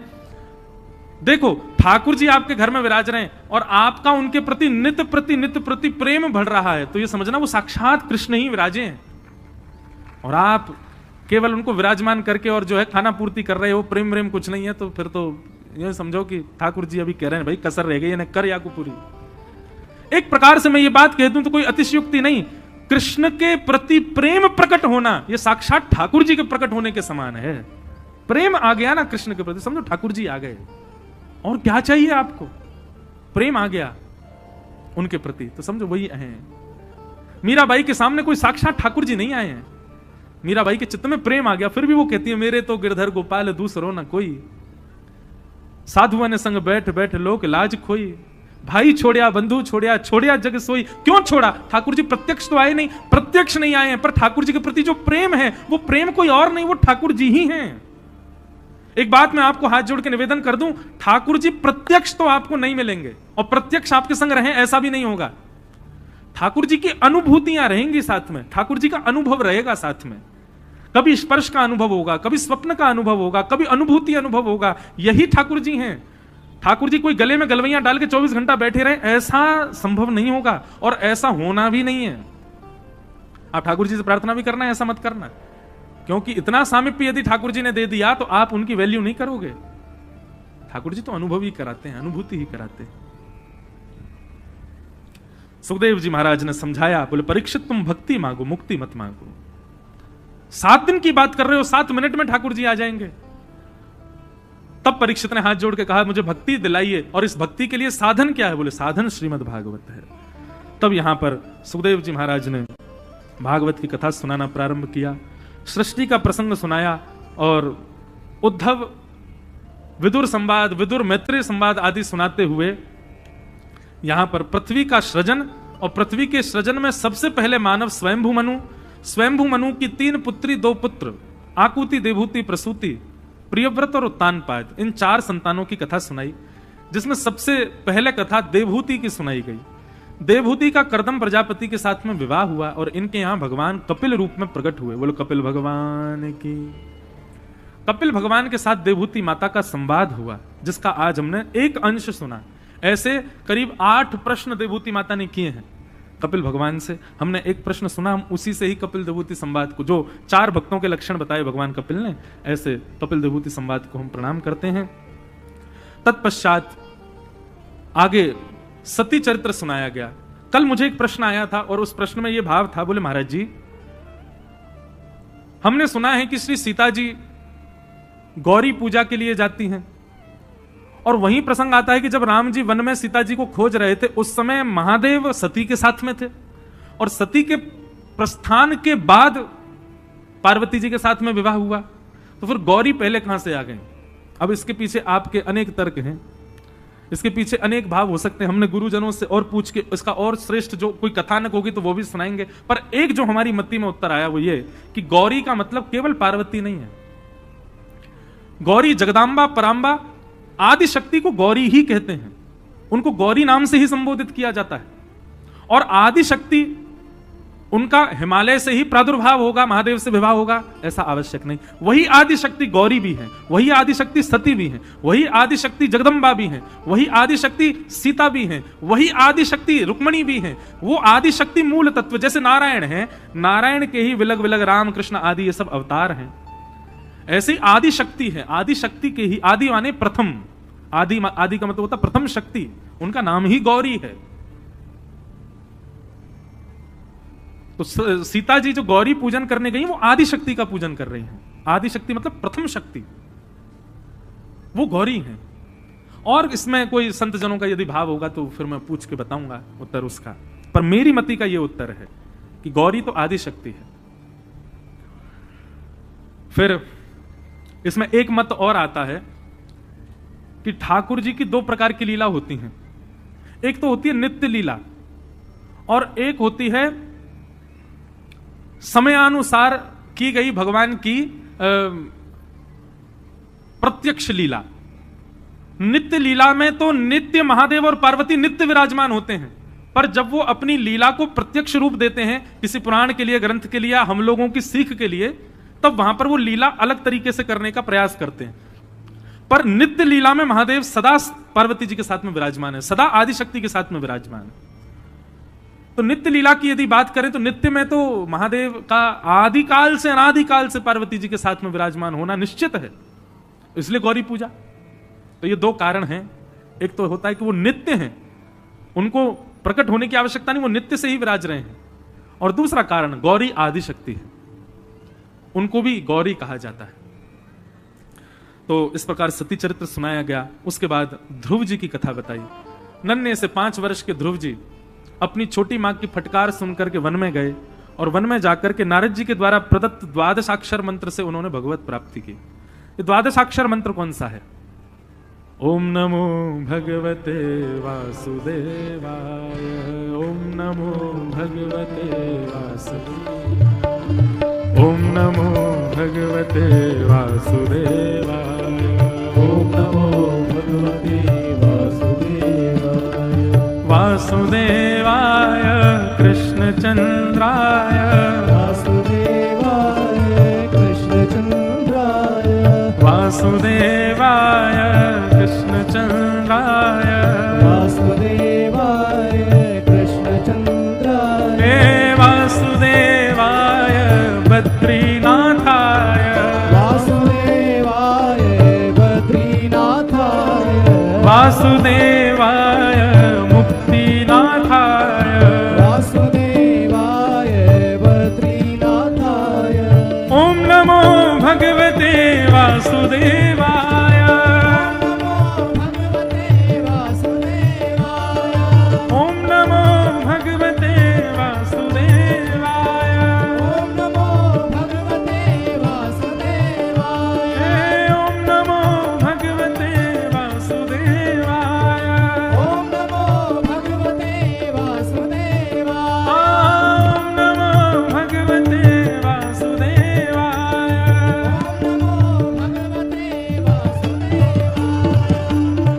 ध्रुव जी महाराज को यह द्वादशाक्षर मंत्र प्राप्त हुआ नारद जी से। बंधुओं, यह सिद्ध मंत्र है। यदि कोई व्यक्ति नित्य द्वादशाक्षर मंत्र का जाप करता है, उसको कभी ना कभी ठाकुर जी का साक्षात्कार निश्चित होगा। द्वादशाक्षर मंत्र में यह सामर्थ्य है। अच्छा बंधुओं, भगवत साक्षात्कार का मतलब यह मत समझिए आपको गली में चलते फिरते कभी ठाकुर जी मिल जाएं। भगवत साक्षात्कार आपको किसी भी रूप में हो सकता है। आपको कभी बादल की आकृति में भी ठाकुर जी दिख सकते हैं, कभी आपको संगमरमर के पत्थर की आकृति में भी ठाकुर जी दिख सकते हैं, कभी वृक्षों की आकृति में भी ठाकुर जी दिख सकते हैं, किसी मानव की रूप आकृति में भी ठाकुर जी दिख सकते हैं। कहीं भी आपको ठाकुर जी का दर्शन हो सकता है। तो द्वादशाक्षर मंत्र ध्रुव जी महाराज ने 5 महीने तक इस मंत्र का जाप किया और 5वें महीने भगवान गरुड़ पर विराजमान होकर के ध्रुव जी महाराज को दर्शन देने के लिए पधारे। बोलो भक्तवत्सल भगवान की। प्रश्न उठ गया, ध्रुव जी महाराज को 5 महीने में भगवान कैसे मिल गए इतनी जल्दी? तो इसमें बहुत सी कथाएं आती हैं। एक कथा ऐसी आती है कि ध्रुव जी अपने पूर्व जन्म में अनेक जन्मों में कई भजन कर चुके ठाकुर जी का। अनेक जन्मों तक भजन करते करते करते उनका अनेक वर्षों का भजन हो चुका था। केवल भगवत प्राप्ति में 5 महीने का भजन शेष रह गया था। तो अब की बार वो ध्रुव बनकर के आए और अपना शेष 5 महीने का भजन उन्होंने किया और ठाकुर जी उनको मिल गए। इसका मतलब क्या है? किसी किसी को बाल अवस्था में ही बड़ा ज्ञान हो जाता है, बाल अवस्था में ही ठाकुर जी की बड़ी कृपा हो जाती है उस पर। इसका मतलब ये मत सोचो गए देखो इसको तो बना बनाया बचपन से ही सब मिल गया। उसके पूर्व के न जाने कितने जन्मों का उसका फल होगा, उसकी तपस्या होगी तब जाकर के उसको प्राप्त हुआ है। और कई लोग होते हैं पूरे जीवन निकल जाता है उनका, फिर भी उन पर कृपा नहीं होती ठाकुर जी की। इसका मतलब क्या? अभी तुम्हारा तप शेष रह गया और करो। भगवत प्राप्ति की एक अवधि होती है, वो अवधि कितने जन्मों में पूर्ण होगी हम लोग नहीं जानते। बस इतना समझ लीजिए, बाल्यकाल से यदि प्रेम ठाकुर जी से होने लगा है तो यह आपका अंतिम जन्म है। इसी जन्म में ही आप ठाकुर जी को प्राप्त करके प्रस्थान करने वाले हो। अच्छा, अंतिम जन्म है, इसके कई सारे लक्षण बताए गए, ध्यान से सुनना। पहला, ठाकुर जी नाम रूप लीला और धाम, इन चारों से बाल अवस्था से ही प्रेम हो जाना। ठाकुर जी के नाम से, ठाकुर जी की लीला से, ठाकुर जी के धाम से, ठाकुर जी के रूप से, बाल अवस्था से ही प्रीति होने लग जाना, यह एक अंतिम जन्म का द्योतक है। अंतिम जन्म किसी व्यक्ति का है, उसका दूसरा लक्षण क्या है? संसार में जितने भी सद्गुण हैं, एक साथ वो सारे सद्गुण किसी व्यक्ति में दिखने लग जाएं। कम बोलता है, मुस्कुराता रहता है, प्रसन्न मुद्रा में रहता है, क्रोध करने वाली बात पर भी लेट गो करता है, छोड़ने का भाव रखता है, छोड़ो क्या करना गुस्सा, सबकी सहायता का मन होता है, अपने लिए ज्यादा कुछ ना करे, सबके लिए करने का उसके चित्त में भाव आवे। और सबसे बड़ी बात, आपको उसमें गुण ही गुण दिखने लग जाए, बोले कि यार सारे गुण हैं, इतना अच्छा, इतना सीधा, इतना भोला, इतना प्यारा, ये सारे लक्षण एक साथ किसी में दिखने लग जाए, समझ जाना ये उसका अंतिम जन्म है। और ये बात ऐसे ही नहीं है, इसका तर्क है। व्यक्ति जब अनुभवी हो जाता है ना तो शांत हो जाता है। बाल अवस्था में उछलता है क्योंकि अनुभव नहीं है, गर्म वस्तु को भी छूने जाता है, खाई को भी यूं समझता है इसमें कूद जाऊं, सर्प आदि को भी बालक पकड़ लेता क्योंकि अनुभव नहीं उसको। धीरे धीरे अनुभव होता है तो भय भी जन्म लेता है, धीरे धीरे अनुभव होता है तो वो थोड़ा शांत होने लग जाता है। बहुत अनुभव हो जाने पर आप वृद्धों को देखो, वो शांत हो जाते हैं, उनको कोई कुछ गलत कह दे तो भी उनको क्रोध नहीं आता, उनके अनुकूल सब्जी ना बने, रोटी ना बने, उनके अनुकूल व्यवस्था ना हो तो भी वो सह लेते हैं। क्यों? अनुभव हो गया है। ऐसे ही अनेक जन्म लेते लेते लेते जब जिसको अनुभव हो जाता है ना, वो अपने अंतिम जन्म में सम हो जाता है, शांत हो जाता है, सरल रहने लग जाता है, हर प्रकार की स्थिति में प्रसन्न रहने लग जाता है। समझो, अनुभवी। और महाराज इतनी सी बात पर और महाराज लाल ताता हो जाए, बिल्कुल तवा उसका गर्म, आंखें निकल के बाहर आ जाएं क्रोध के कारण, मैं समझना पहला ही जन्म है इसका, अभी नया नया आया है धरती पर, इसलिए इतना क्रोधी है। जिसको छोटी छोटी बात पे गुस्सा आता है, समझना उसका पहला जन्म है, अभी इसको बहुत लंबा फेर लगाना है संसार में। लेकिन जो सम रहता हो, समझना कि अब ये निवृत्ति की ओर है, अब ये प्रस्थान की ओर है। तो कहां थे हम? हाँ, ध्रुव जी महाराज को इतनी जल्दी भगवान क्यों मिले? ये इतनी जल्दी नहीं मिले, उनके अनेक जन्मों की तपस्या थी, बचे हुए 5 महीने बचे थे, ध्रुव जी के रूप में वो पूर्ण हुए, ठाकुर जी उनको मिल गए।